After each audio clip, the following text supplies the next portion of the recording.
puisqu'aujourd'hui c'est fromage et c'est Julien Planchon. Salut Julien. Bonjour Comment ça Vincent. va? Vous pouvez l'applaudir Julien. Ça va très bien. Alors Julien,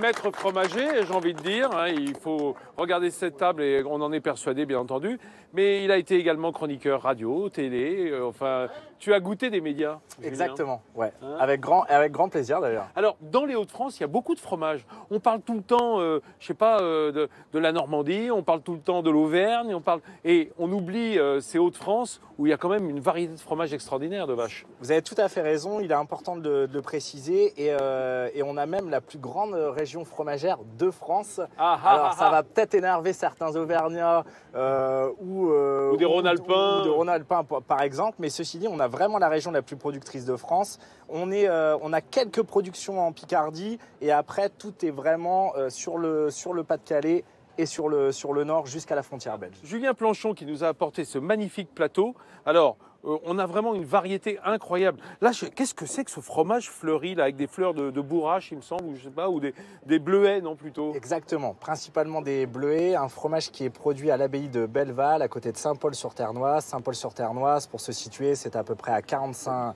km au nord d'Amiens. Et c'est un fromage qui est à l'origine produit par des sœurs. Le Belleval aux fleurs, comme la Belleval aux fleurs, c'est beau, hein, le Belleval fleuri, quoi.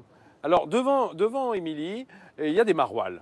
Hein, on brossait tout à l'heure un petit peu. Alors, on brossait. D'ailleurs, ça se brosse, hein, ça se lave. Ce sont des croûtes lavées.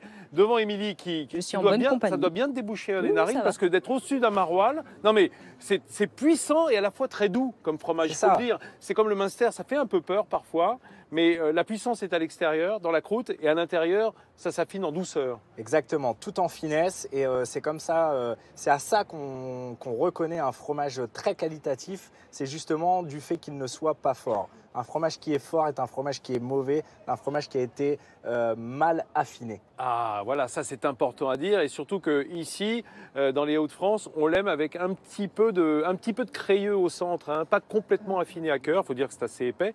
Et j'aime à dire que c'est un fromage qui est autant picard que du Nord-Pas-de-Calais, puisque l'attirache se sépare hein, entre la région Picardie. Bah, de toute façon, c'est la même, hein, c'est les Hauts-de-France. C'est ça. Donc, il n'y a plus de jaloux, on sait que le fromage est d'ici, quoi. C'est ça. Alors, est-ce qu'on le mange avec la croûte? Oui. Elle est forte quand même, la croûte. Oui, mais il faut vraiment le manger avec la croûte, puisque c'est vraiment ça qui va faire la différence. Et d'ailleurs, on s'est inspiré du maroilles pour proposer une création maison, qui est le tricorne de Picardie. D'ailleurs, c'est bien parce que c'est un petit maroilles en quelque sorte. Hein. C'est ça, qu'on affine pendant 8 semaines et on a à l'aide en fait, d'une bière brune. On le frotte une fois par semaine. Vous pourriez nous montrer comment on fait? Bien sûr. On l'avait tout à l'heure. Avec grand plaisir. Ouais. On a la chance d'avoir de beaux produits comme l'or noir Picard. L'or noir Picard. J'adore cette idée, c'est quoi? Alors simplement de la truffe. Ah ben c'est de l'incinnatum ça. Voilà, une cinnatum. Alors c'est ce qu'on appelle truffe en général. Truffe de Bourgogne, truffe de Champagne, mais là je suppose que c'est de la truffe picarde. Exactement. Si vous le voulez bien, je vais vous faire une petite démonstration d'un brie aux truffes picardes. Donc on prend un brie de préférence au lait cru, fermier. D'accord, mais celui-là il vient d'où? Il vient pas de Picardie, il vient de Seine-et-Marne. Il vient de Seine-et-Marne, exactement. Oui, hein, de la brie. C'est ça. Sachez par contre quelque chose de très important pour tous ceux qui travaillent les appellations d'origine protégée en fromage. Dès qu'on fait un rajout, on n'a plus le droit. Voilà, on n'a plus le droit à l'appellation. Même si c'est un rajout noble, hein, comme celui-ci avec des truffes. Donc là, je prends simplement. Alors, on a commencé par marquer avec un couteau le tour de la croûte du talon. Ça. Là, je prends un fil à beurre. Voilà. De façon à pouvoir ouvrir le brie. Oui, et à le couper régulièrement. Voilà, c'est beaucoup plus. Voilà, un fil à couper le beurre. Regardez, c'est bien fait. Voilà. Jusque-là. Et comment on fait après? Alors, simplement, on prend une mascarpone. Mais attention, pas n'importe quelle mascarpone. Attention, est-ce que c'est clair? Pas n'importe quelle mascarpone. Vous avez compris? Non, parce qu'il rigole pas, là, hein, Julien. Non, mais une mascarpone artisanale. Et je tiens à le préciser, puisque la mascarpone artisanale est très rare. Une mascarpone qui nous provient directement d'Italie. C'est en fait un fromage blanc. C'est un mélange de crème et de fromage, hein, mais un fromage très doux. C'est ça, exactement. Alors, on tartine bien. C'est la crème des Italiens. Donc là, on a mis environ 250 grammes de mascarpone dans un brie qui fait 1 kg. Et ensuite, on fait quoi? On met quoi dessus? Et ensuite, on râpe la truffe picarde. Donc, je répète, une cinnatum, notre bel or noir qu'on met simplement comme ceci. Et là, en fait, on a pris une truffe qui faisait 30 grammes Oui. de façon à doser le brie Ça va à, suffire? à peu près, oui, à peu près 3% du fait que c'est une très bonne truffe.